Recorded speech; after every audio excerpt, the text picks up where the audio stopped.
So in this Microsoft Word tutorial video, I am going to be showing you guys how to add a table of contents to a document here in Microsoft Word. So the first thing you have to do is open up a Microsoft Word document. Once that is done, go to the top left where the Home tab is selected. And on this top bar, you have Insert, Draw, Design, Layout, and References. You want to go ahead and press on References right here in between Mailings and Layout. Press on References.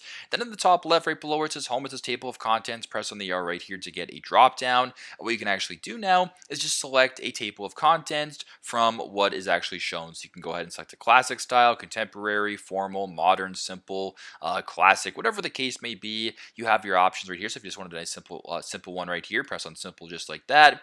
Press on OK, and there you go. Another table of contents is added. So if you were to go ahead and just sort of add stuff to your document, it should actually do this automatically. And yeah, pretty straightforward, super simple. This is how to add or how to insert a table of contents into a document here on Microsoft Word.